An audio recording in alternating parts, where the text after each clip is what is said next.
નમસ્કાર વિદ્યાર્થી મિત્રો, અક્ષર જ્ઞાન માર્ગની આ યુટ્યુબ ચેનલમાં આપનું હાર્દિક સ્વાગત છે.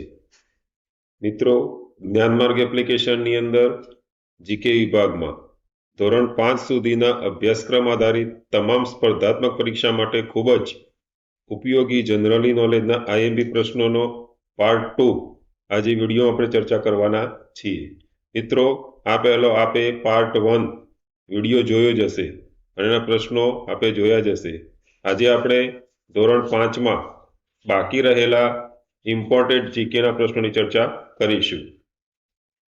સૌપ્રથમ પ્રશ્ન જોઈએ મિત્રો, કયો છોડ શિકારી છોડ તરીકે ઓળખાય છે? તો કરસપર્ણ. મિત્રો, કરસપર્ણની વાત કરીએ તો કરસપર્ણ એ કરસ જેવો આકાર ધરાવે છે અને એનું મોઢું પર્ણથી ઢંકાયેલું હોવાથી એને કરસપર્ણ કહે છે. તે ઓસ્ટ્રેલિયા, ઇન્ડોનેશિયા અને ભારતના મેઘાલય રાજ્યમાં જોવા મળે છે. આ વનસ્પતિ એ શિકાર કરે છે, એટલા માટે એને શિકારી છોડ તરીકે ઓળખાય છે. વેલ્ક્રો પટ્ટીની શોધ કોણે કરી હતી? મિત્રો, વેલ્ક્રો પટ્ટીની શોધ જ્યોર્જ મેસ્ટ્રલે કરી હતી. મરચાનું બીજ કયા દેશમાંથી ભારતમાં આવ્યું? દક્ષિણ અમેરિકા. ગાંધીજીએ દાંડી યાત્રા ક્યારે કરી હતી? ઈસવીસન 1930માં. શ્રીનગર એ દિલ્હીની કઈ દિશામાં આવેલું છે? તો શ્રીનગર એ દિલ્હીની ઉત્તર દિશામાં આવેલું છે. અજગર દિવસના કેટલા કલાક ઊંઘે છે? તો અજગર દિવસના 18 કલાક ઊંઘે છે. મિત્રો, ખાસ આપને જણાવી દઈએ કે આ વિડીયો એ આપ જે ધોરણમાં અભ્યાસ કરો છો તે માટે, અને જો આપ સ્પર્ધાત્મક પરીક્ષાની તૈયારી કરતા હો તો ધોરણ 5 થી લઈ અને બધા ધોરણના ઇમ્પોર્ટન્ટ જીકેની આ વિડીયોમાં આપણે ચર્ચા કરીશું. અને હવે પછીના વિડીયોની અંદર પણ એ રીતે તમામ ધોરણના ઇમ્પોર્ટન્ટ જીકે આપણે ચર્ચા કરવાના છીએ. માણસની જેમ આંખો કયા પક્ષીને હોય છે? મિત્રો, દરેક પક્ષીને માથાની બંને બાજુ આંખો હોય, પણ ઘુવડ જે પક્ષી છે એને આપણી એટલે કે આ માણસની જેમ ચહેરામાં સામેના ભાગમાં, ચહેરાની આગળના ભાગમાં આંખો હોય છે. માછલીઓ શાના દ્વારા ભયની ચેતવણી આપે છે? વિદ્યુત સંકેત દ્વારા. કયું પ્રાણી વૃક્ષની ડાળી પર ઊંધા લટકીને 18 કલાક ઊંઘે છે? મિત્રો, રીંછ જેવું દેખાતું સ્લોથ નામનું પ્રાણી એ વૃક્ષની ડાળી પર ઊંધા લટકીને 18 કલાક ઊંઘે છે. આ પ્રાણીની વિશેષતા જોઈએ તો એનો જીવનકાળ 40 વર્ષનો હોય છે અને એનો ખોરાક એ વૃક્ષના પર્ણ હોય છે. મિત્રો, આ સ્લોથ પ્રાણી છે 40 વર્ષમાં ફક્ત 8 જેટલા વૃક્ષો પર જ જીવન પૂરું કરે છે અને મોટાભાગનો સમય એ ઊંઘવામાં વિતાવે છે. ગાય દિવસમાં કેટલા કલાક ઊંઘે છે? મિત્રો, ગાય છે દિવસમાં 4 જ કલાક ઊંઘે છે. મદારી લોકોના કયા નૃત્યમાં સાપ જેવું હલનચલન હોય છે? તો કાલબેલિયા નૃત્ય. એ નૃત્યની અંદર સાપ જેવું હલનચલન હોય છે. કયા વર્ષમાં સુનીતા વિલિયમ્સે મહિલાઓ દ્વારા સૌથી લાંબી અવકાશ યાત્રાની કીર્તિ નોંધાવી? મિત્રો, સુનીતા વિલિયમ્સને તો આપ સૌ જાણો જ છો. ઈસવીસન 2007ની અંદર એમને મહિલાઓ દ્વારા સૌથી લાંબી અવકાશ યાત્રાની કીર્તિ નોંધાવી. માઉન્ટ એવરેસ્ટ સર કરનાર પ્રથમ ભારતીય મહિલા કોણ છે? તો પ્રથમ ભારતીય મહિલા બચેન્દ્રી પાલ છે. મિત્રો, 23મી મે 1984ના બપોરે 1 કલાક ને 7 મિનિટે બચેન્દ્રી પાલે માઉન્ટ એવરેસ્ટ ઉપર પોતે ભારતીય ધ્વજ લહેરાવી અને ભારત દેશની માઉન્ટ એવરેસ્ટ સર કરનારી પ્રથમ ભારતીય મહિલા બની અને દુનિયાની 5મી મહિલા તેઓ બન્યા. માઉન્ટ એવરેસ્ટ શિખરની ઊંચાઈ કેટલી છે? તો વિશ્વનું સૌથી ઊંચું શિખર માઉન્ટ એવરેસ્ટ, એની ઊંચાઈ છે 8,848 મીટર. જીરાફ દિવસના કેટલા કલાક ઊંઘે છે? મિત્રો, આપ જીરાફ જોઈ રહ્યા છો, એ દિવસના ફક્ત 2 જ કલાક ઊંઘે છે. ઉપરકોટનો કિલ્લો ક્યાં આવેલો છે? ઉપરકોટનો કિલ્લો જૂનાગઢમાં આવેલો છે. કચ્છમાં ભૂકંપ ક્યારે આવ્યો હતો? તો મિત્રો, કચ્છમાં ભૂકંપ 26મી જાન્યુઆરી 2001ના દિવસે આવ્યો હતો. મિઝોરમ રાજ્યનું નૃત્ય કયું છે? મિઝોરમ રાજ્યનું નૃત્ય ચેરાવ છે. આગળનો પ્રશ્ન જોઈએ મિત્રો, અડીકડી વાવમાં કુલ કેટલા પગથિયા આવેલા છે? મિત્રો, જુનાગઢના ઉપરકોટ કિલ્લામાં અડીકડી વાવ આવેલી છે. એમાં 166 પગથિયા આવેલા છે. સુનીતા વિલિયમ્સ કેટલો સમય અવકાશમાં રહેવાનો વિક્રમ ધરાવે છે? 195 દિવસ. દુનિયાનું પ્રસિદ્ધ પશ્મિના ઊન શામાંથી મળે છે? મિત્રો, આ દુનિયાનું પ્રસિદ્ધ પશ્મિના ઊન અને બહુ મોંઘું પણ કહેવાય છે. એ ઊન છે એ ઊંચાઈવાળી વિસ્તારોમાં એટલે કે ઠંડા પ્રદેશમાં ઊંચાણવાળા વિસ્તારોમાં ની જે બકરીઓ છે એમાંથી મળે છે. બિલાડી દિવસના કેટલા કલાક ઊંઘે છે? તો બિલાડી દિવસના 12 કલાક ઊંઘે છે. શ્રીનગરમાં કયું સરોવર આવેલું છે? તો શ્રીનગરમાં દાલ સરોવર આવેલું છે.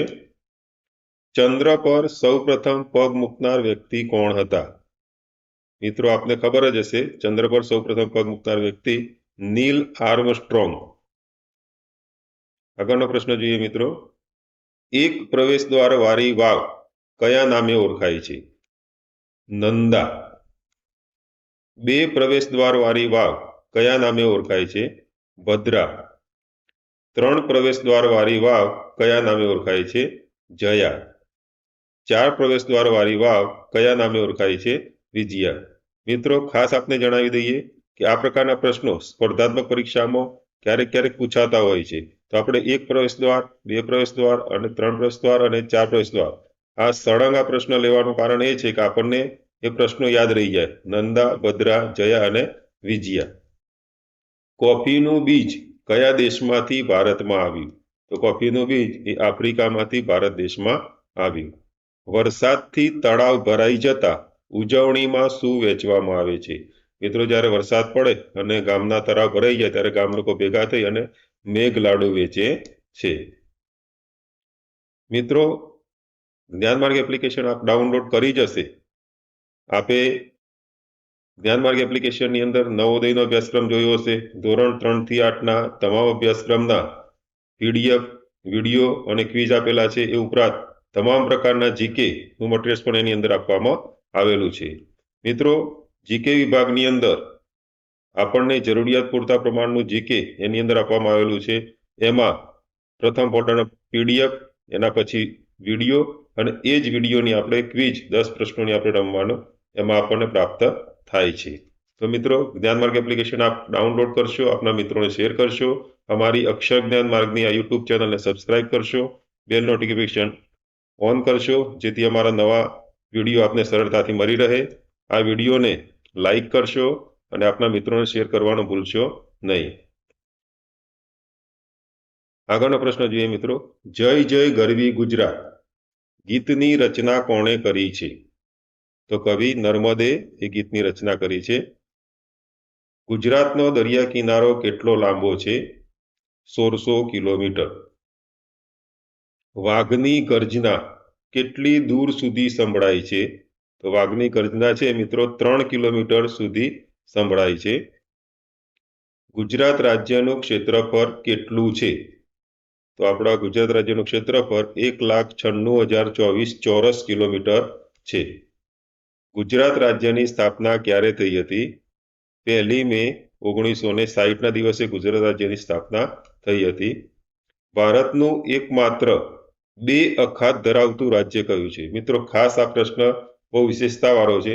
ભારતના બધા રાજ્યોમાં ગુજરાત એક એવું રાજ્ય છે જેને 2 અખાત છે, કચ્છનો અખાત અને ખંભાતનો અખાત.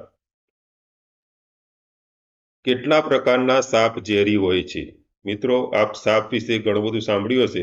એમાં ફક્ત 4 પ્રકારના સાપ ઝેરી હોય છે. કયા સાપ ઝેરી હોય છે? તો એ સાપના નામ છે નાગ, ખડચિતળ, કારોતરો અને ફુરસા. આ 4 પ્રકારના સાપ જ ઝેરી હોય છે. મેલેરિયા રોગ કયા મચ્છર દ્વારા ફેલાય છે? તો મિત્રો, મેલેરિયા રોગ છે એ માદા એનોફિલિસ મચ્છર દ્વારા ફેલાય છે. મેલેરિયા રોગ માટેની દવા કયા વૃક્ષમાંથી બનાવવામાં આવે છે? તો મેલેરિયા રોગ માટેની દવા એ સિંકોના વૃક્ષમાંથી બનાવવામાં આવે છે. બાળ મચ્છરને શું કહેવામાં આવે છે? બાળ મચ્છરને આપણે પોરા કહીએ છીએ. મેલેરિયા ફેલાવતા જંતુઓની શોધ કોણે કરી હતી? મિત્રો, મેલેરિયા જે માદા એનોફિલિસથી ફેલાય છે એની શોધ એ રોનાલ્ડ રોસ એમને કરેલી હતી. ગુજરાત રાજ્યનો વિસ્તારની દ્રષ્ટિએ કયો જિલ્લો સૌથી મોટો છે? તો ગુજરાતનો સૌથી મોટો જિલ્લો કચ્છ. વિસ્તારની દ્રષ્ટિએ સૌથી મોટો જિલ્લો એ કચ્છ છે. શિયાળામાં લેવાતા પાકને કયા પાક તરીકે ઓળખવામાં આવે છે? રવિ પાક. શ્વેત ક્રાંતિના પ્રણેતા તરીકે કોણ ઓળખાય છે? મિત્રો, આપ ચિત્ર જોઈને કહી શકશો ડોક્ટર વર્ગીસ કુરિયન શ્વેત ક્રાંતિના પ્રણેતા તરીકે ઓળખાય છે. ભારતમાં સૌથી વધુ જંગલો કયા રાજ્યમાં આવેલા છે? તો મધ્યપ્રદેશ. ભારતમાં સૌથી ઓછા જંગલો કયા રાજ્યમાં છે? તો હરિયાણા. મિત્રો, આ બંને પ્રશ્નો ખાસ જોઈ લેજો. ભારતમાં સૌથી વધુ જંગલો અને ભારતમાં સૌથી ઓછા જંગલો. જૂનાગઢના ઉપરકોટમાં આવેલ નવગણ કૂવો કેટલા પગથિયા ધરાવે છે? તો 204 પગથિયા ધરાવે છે. ચોમાસામાં લેવાતા પાકને કયા પાક તરીકે ઓળખવામાં આવે છે? ખરીફ પાક.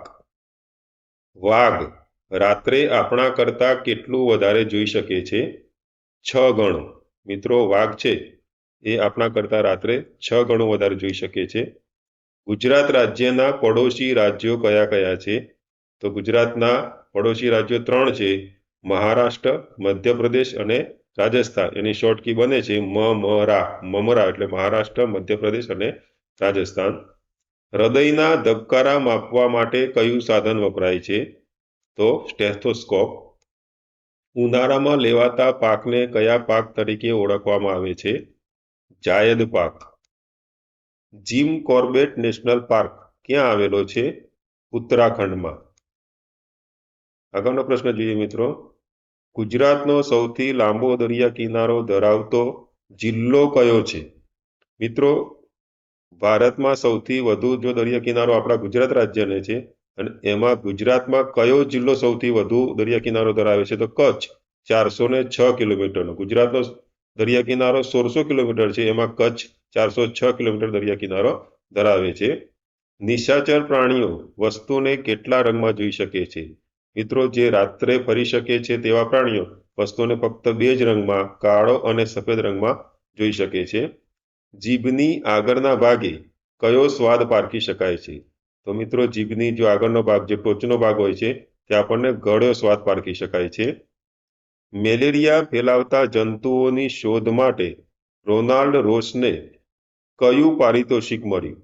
મિત્રો, રોનાલ્ડ રોસે જે માદા એનોફિલિસ મચ્છરથી મેલેરિયા ફેલાય છે એ શોધ માટે એને નોબેલ પારિતોષિક ઈસવીસન 1902માં એમને મળ્યું. માઉન્ટ એવરેસ્ટ નેપાળમાં કયા નામે ઓળખાય છે? મિત્રો, વિશ્વનું સૌથી ઊંચું શિખર માઉન્ટ એવરેસ્ટ એ નેપાળમાં સાગરમથાના નામે ઓળખાય છે.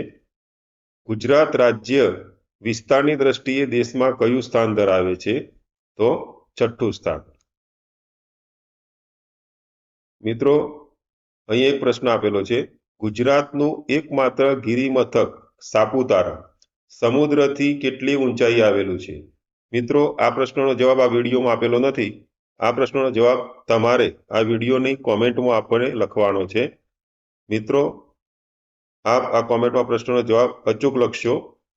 જ્ઞાનમાર્ગ એપ્લિકેશન આપના મિત્રોને શેર કરશો. એપ્લિકેશન ડાઉનલોડ કરી જીકે વિભાગમાં ક્વિઝ રમવાનું ભૂલશો નહીં.